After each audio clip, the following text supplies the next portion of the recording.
नमस्कार दोस्तों, study mirror के यूट्यूब चैनल पर आपका स्वागत है। आज इस वीडियो में हम हिस्ट्री के टॉप 10 क्वेश्चंस कवर करने वाले हैं और इन क्वेश्चन से बहुत सारे क्वेश्चन बन सकते हैं। उन क्वेश्चन की तरफ भी हम चलेंगे। तो चलिए आज पहले क्वेश्चन की तरफ चलते हैं। क्या है आज का पहला क्वेश्चन?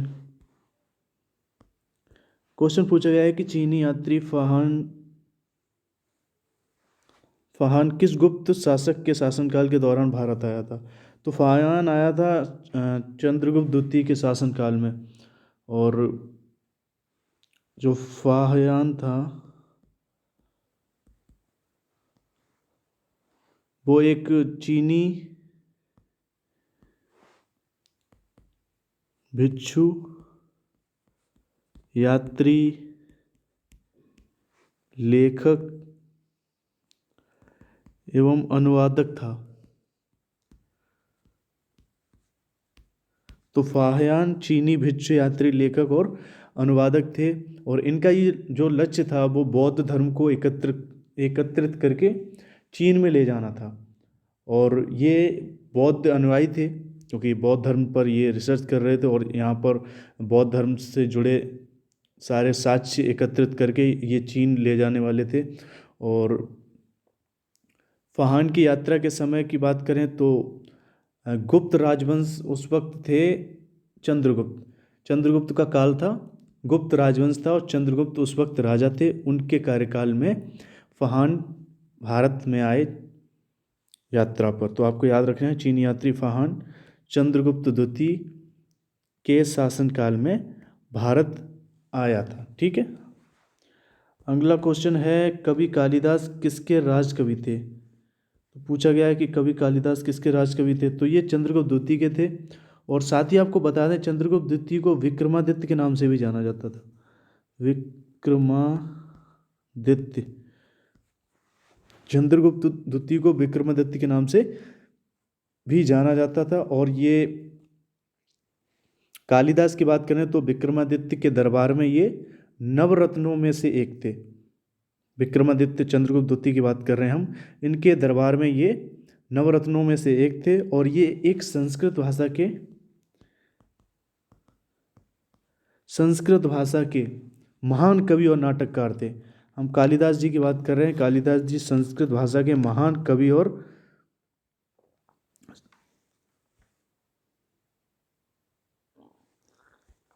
कवि कालिदास की बात कर रहे हैं हम, तो वो संस्कृत भाषा के महान कवि और नाटककार थे।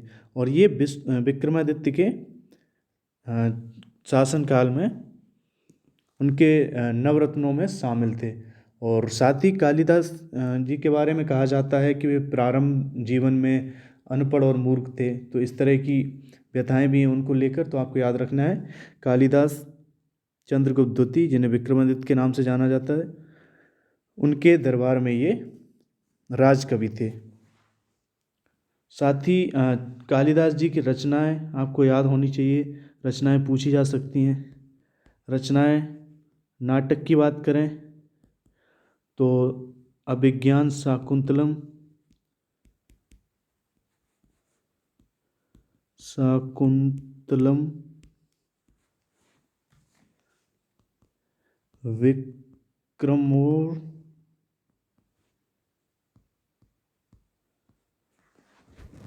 विक्रमोर्वशीयम और मालविकाग्नित्रम। आपको याद रखना है, मालविकाग्नि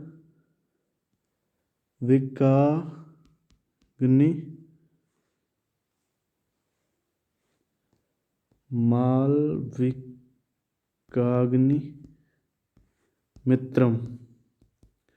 तो तीन नाटक इनके बहुत फेमस हैं, अभिज्ञान शाकुंतलम, विक्रम मोर्सीयम और मालविकाग्नित्रम। आपको याद रखना है।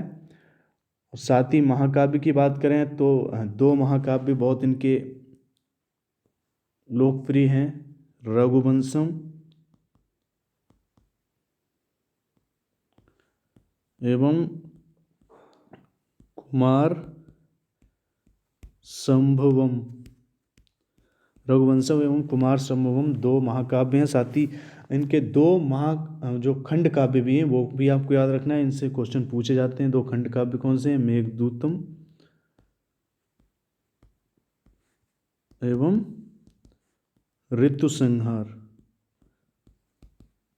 मेघदूतम एवं ऋतुसंहार दो महाकाव्य खंड काव्य हैं, इनको आपको याद रखना है।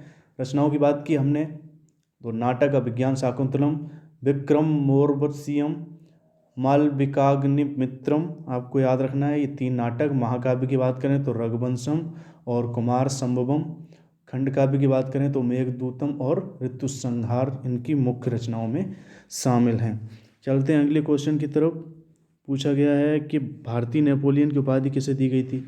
तो समुद्रगुप्त को भारतीय नेपोलियन की उपाधि दी गई थी, और ये गुप्त वंश के राजा थे। 335 से 375 ईस्वी तक ये गुप्त राजवंश के राजा थे, और इन्हें भारत के नेपोलियन के रूप में जाना जाता है।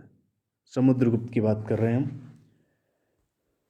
अगला क्वेश्चन है, आयुर्वेद के वैद्य चिकित्सक का भगवान किसे मानते हैं? तो चिकित्सक का भगवान धन्वंतरी को माना जाता है। भगवान धन्वंतरी जो कि विष्णु के अवतार हैं। भगवान विष्णु के ये अवतार हैं, और इन्हें आरोग्य, सेहत और तेज का देवता माना जाता है। तो आपको याद रखना है, धन्वंतरी जिन्हें आरोग्य, सेहत और तेज का देवता माना जाता है, और ये विष्णु के अवतार थे, और इन्हें ही आयुर्वेद का जनक माना जाता है, आयुर्वेद का भगवान माना जाता है। तो आपको याद रखना है। अगला क्वेश्चन क्या है? पूछा गया है, गुप्त काल में किस धातु के सर्वाधिक सिक्के जारी किए गए थे? तो गुप्त काल को गोल्डन काल के रूप में भी जाना जाता है। आप बोल सकते हैं कि गुप्त काल गोल्डन काल था। वो क्योंकि सर्वाधिक सिक्के, जो सोने के सिक्के, इसी काल में चलाए गए थे, और उन सोने के सिक्कों को दीनार कहते थे। और साथ ही बात करें पंचतंत्र की रचना भी गुप्त काल में हुई। साथ ही गुप्त साम्राज्य की नींव, गुप्त काल की बात करें तो ये भी पूछा जा सकता है, गुप्त काल की नींव किसने डाली? तो आपको याद रखना है, संस्थापक थे श्रीगुप्त, और 275 ईस्वी में इसकी नींव रखी गई, आपको याद रखना है। और गुप्त काल में बाल विवाह की प्रथा, संभवतः ये ऐसा कहा जाता है कि गुप्त काल में बाल विवाह की प्रथा प्रारंभ हुई थी। साथ ही दशमलव प्रणाली की शुरुआत भी गुप्त काल में हुई। मंदिरों का निर्माण कार्य भी गुप्त काल में ही शुरू हुआ। मौर्य काल के बाद अगर बात की जाए तो गुप्त काल को भारतीय इतिहास का स्वर्णिम युग माना जाता है। गुप्त काल को भारतीय इतिहास का स्वर्णिम युग माना जाता है मौर्य काल के बाद। गुप्त साम्राज्य की जो बात करें हम, तो ब्राह्मणों को उसमें कर रहे कृषि भूमि दी जाती थी, जबकि अन्य लोगों की बात करें तो उनकी उपज का छठा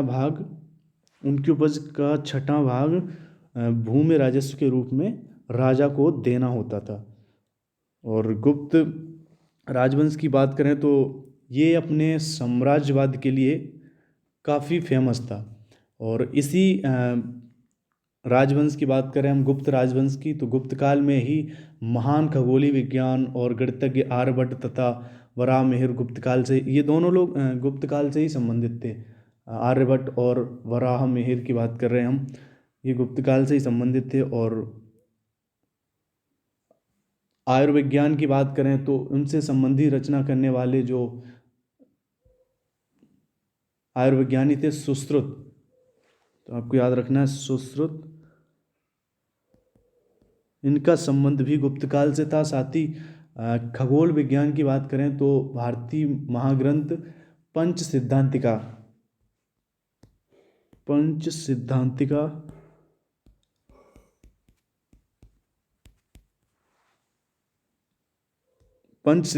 की रचना वराह मिहिर ने की थी गुप्त काल में ही। आपको याद रखना, गुप्त काल में ही पंच सिद्धांतिका की रचना वराहमिहिर ने की थी। और महान खगोलीय विज्ञान तथा गणितज्ञ आर्यभट्ट भी गुप्त काल से संबंधित थे, और उन्होंने शून्य का आविष्कार शून्य का जो आविष्कार का क्रेडिट इन्हीं को जाता है। और हमने आपको बताया कि दशमलव प्रणाली की शुरुआत भी गुप्त काल में ही हुई थी। तो गुप्त काल से जो क्वेश्चन बन सकते थे हमने काफ़ी डीप में सब कुछ समझा दिया है। चलते हैं अगले क्वेश्चन की तरफ।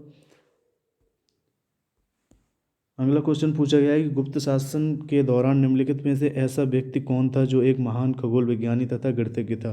तो इसके बारे में हम अभी बता चुके हैं।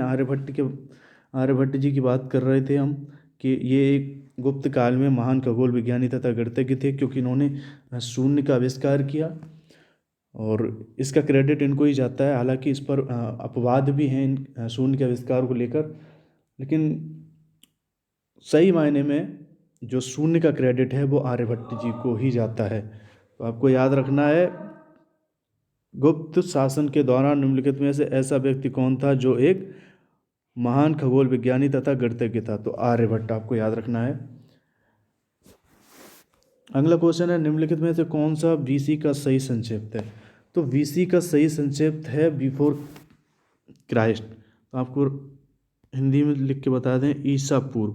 बिफोर क्राइस्ट का मतलब है ईसा पूर्व। और साथ ही इसको एक ग्राफ के रूप में हम आपको समझा रहे हैं।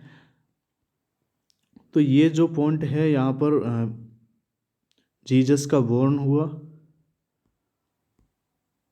और इधर का जो ग्राफ है उसको हम एडी बोलते हैं क्योंकि प्लस में है, और जो बीसी है बिफोर क्राइस्ट वो माइनस में है। और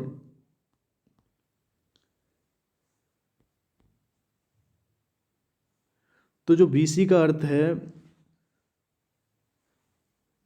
उसका बीसी का जो इंग्लिश रूप है वो है बिफोर क्राइस्ट, साथ ही एडी का जो इंग्लिश रूप है वो है एनो डोमाइन।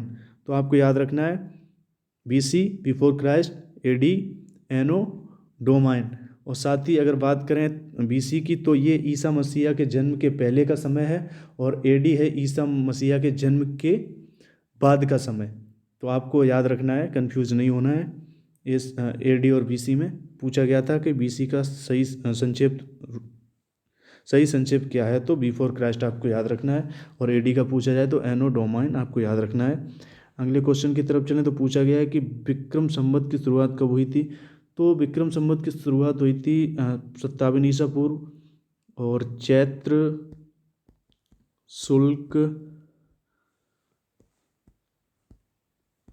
शुक्ल प्रतिपदा तिथि से। तो जो विक्रम संवत की शुरुआत हुई चैत्र शुक्ल प्रतिपदा तिथि से 57 ईसा पूर्व में, और इसके जो आरंभकर्ता थे वो थे सम्राट चंद्रगुप्त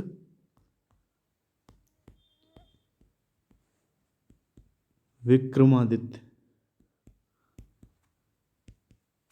इसके जो प्रारंभकर्ता थे चंद्रगुप्त विक्रमादित्य। और विवरण की बात करें तो विक्रम संवत काफ़ी प्राचीन संवत है, और भारत के सांस्कृतिक इतिहास की दृष्टि से सर्वाधिक लोकप्रिय राष्ट्रीय संवत है विक्रम संवत।